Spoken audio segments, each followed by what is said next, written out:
Thank you. Good afternoon. How are you today? Good to see you. I love the energy in this room. I'm really excited to be here. I'm Rob Bonta. Many of you know, although I serve in the California State Assembly now, I represent the great cities of Oakland, Alameda, and San Leandro. I grew up in Sacramento. And I grew up at demonstrations and rallies and actions and meetings with many of you and the Filipino-American leaders in this community that make this community so great and so strong. So I'm very excited to be back today. When my mom asked, and when the Filipino community leaders of this community asked, I will be there for you. So I'm here today and very excited. I also want to just welcome and thank for their great participation all weekend the mayor of Dumaguete and the Dumaguete delegation. It's been wonderful to spend time with you. I think this is the fourth time you have fair to hear me talk, but I'm really enjoying spending time with you. And you know, I love this year's theme of recognizing our labor leaders, our progressive leaders, our fighters, and recognizing and uplifting that spirit of fighting for change. And not just fighting for change, but fighting, winning, and making a difference that we seek. And I referred to the fact that I grew up at rallies and demonstrations and protests, and that was the world that I grew up in, and that was what helped shape me and shape my values. And in order to do that, it took a village to raise me, and unfortunately many of you here today had the great misfortune of babysitting me when I was a young boy. And I always take the opportunity to publicly apologize for how I acted at that time. I was a boy with a lot of energy. But you know, I went away to college and I studied history. And the history that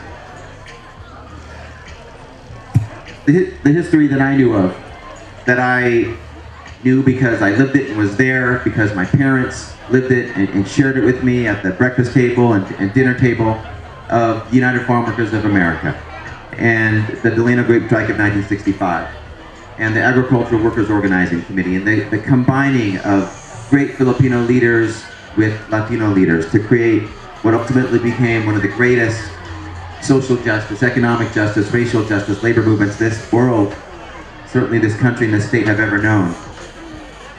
I grew up knowing about that, but when I went away to college, I would crack open the history books and not be able to read about that, not be able to learn about that, and see that wasn't being taught to other students. And that made me worry, and that disturbed me. And so I spent my time in college as a history major giving voice to silences in history. Where there were gaps, I sought to fill them. Where there were stories that weren't being told, I sought to have them be told and be included in the history books. And so when we all created history together and finally were able to get the first Filipino American elected to the California State Legislature after great work of many other candidates in our community before, I wanted to take that first step and introduce, as one of the first bills I introduced, AB 123. And thank you. And AB 123 is a special bill for me because of my personal connection to the farm labor movement, but also because of what it means to our Filipino American community to be included, for our story to be told. So AB 123, I introduced it my first year, and it was moved through the legislature with lots of support, hardly a no vote, just one no vote the entire time. It got into the governor's desk in October of 2015, and he signed it on Filipino American History Month in October.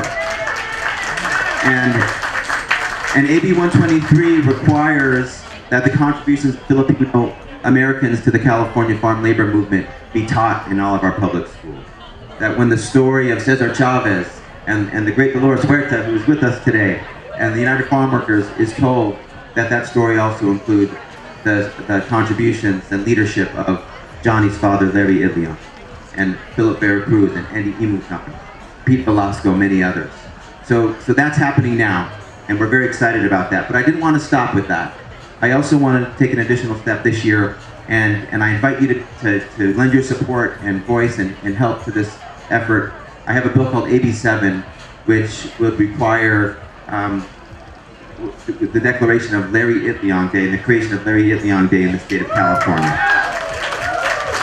And so far that bill has moved with a great deal of support and momentum. It's moved all the way through the Assembly. It's already in the Senate, but we're not going to be satisfied until it gets signed and passed into law to honor Johnny's father and the tremendous legacy of Larry Idleon He's one of the great American heroes, California heroes, certainly Filipino American heroes, and he deserves to be uplifted and remembered, and his legacy be held up with pride for what it is. So I'm excited now that when our children open their textbooks, they can read with pride the great contributions of Filipino Americans, and that our manongs and manangs who fought for so long and sacrificed so much will now be remembered for their sacrifices.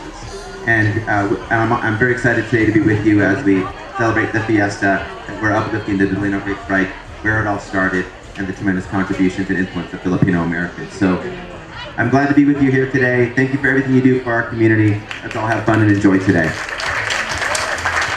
Thank you, Assemblymember Rob. Thank you for joining us this morning. We also would like to introduce former Assemblymember Roger Dickerson, one of our friends of the Filipino Fiesta. Welcome, Roger.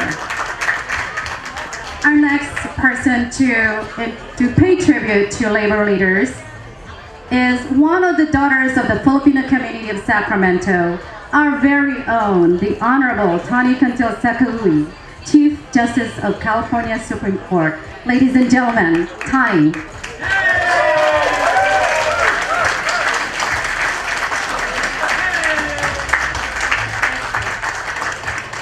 Good afternoon and congratulations to PNDA for its 25th anniversary.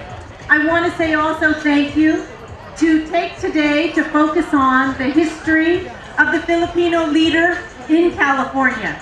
So I want to take a moment and ask all of you, raise your hand if you have ever picked a grape, cut asparagus, picked a pear, picked a tomato. Raise your hand if you have ever done that. Raise your hand if your father or your mother or your sister ever did that. I'm raising my hand. Everyone in my family would raise their hand. Raise your hand and be proud of that. Now let me say, we've all picked fruit and vegetables. You know, it's pretty darn hot today. And for those of you who've never picked in a field, go out there now, add 10 degrees, wrap a bandana around your head, stoop over and work 8 hours, and then tell me how hot it is. So today, we honor people, Filipinos, who walked off the fields in 1965. They walked out of the grape field. These are the table grape growers. They walked out because what did they want? Justice.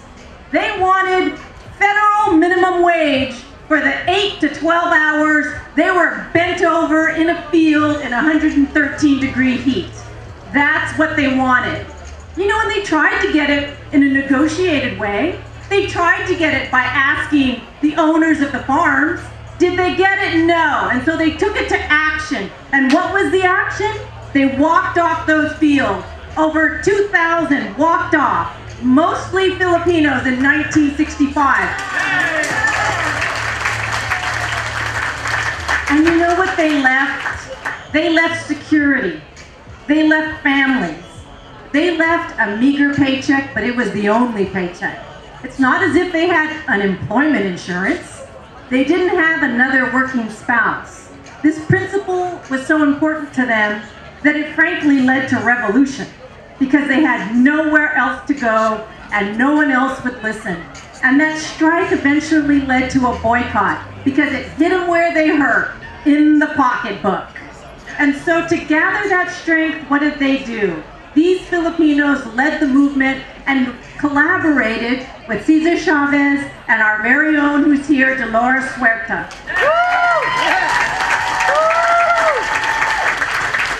And seeing the value and strength and collaboration in working for justice, that strike took 5 years before it resulted in the contracts that Mayor Cabaldan spoke of.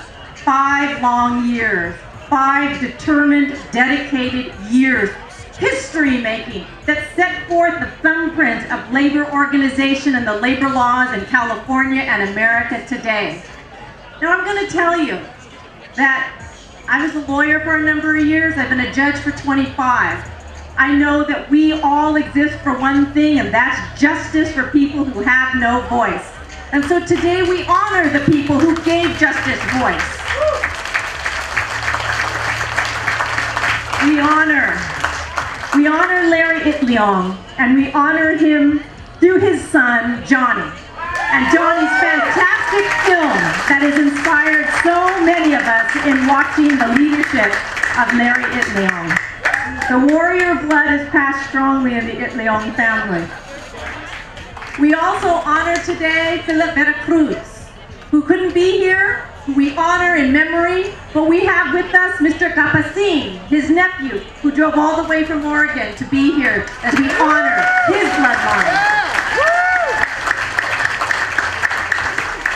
And we are fortunate to have one of the originals, Dolores Huerta, who led with the others in making sure that the voice of the strike and the boycott was heard. Dolores. And I have had the privilege of being with Dolores previously at the California State Bar Convention, where she spoke and inspired a group of new lawyers and new leaders on the need for diversity in California at all levels.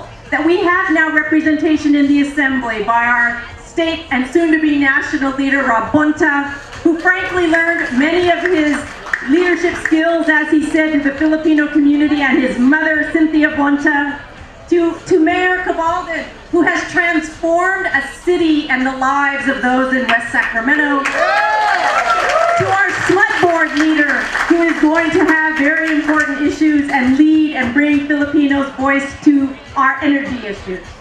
So I stand here in tribute today to tell you that we in the Filipino community have these organizations to band together to ensure that that doesn't happen again, that we have to boycott for 5 years simply to get something as simple as federal minimum wage. So let us continue for our voice to be heard. Let's continue to grow our leaders and support them. Thank you very much.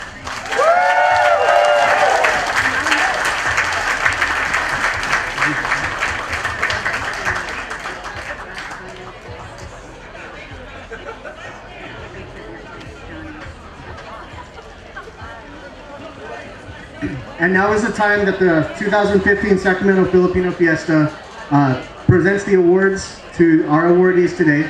And if we can have the Honorable Chief Justice Tani Quintil assist.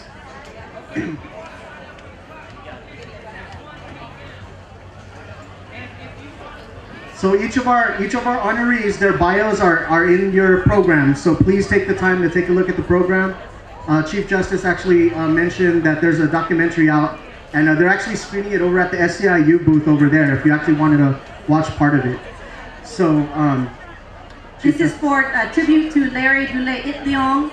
Larry Itliong and his Filipino members played an indisputable role throughout the struggle. Without them, there could not have been a strike, victory of unionization, right to collective bargaining. This is a quote from the labor editor of the San Francisco Chronicle, Dick Meister. John.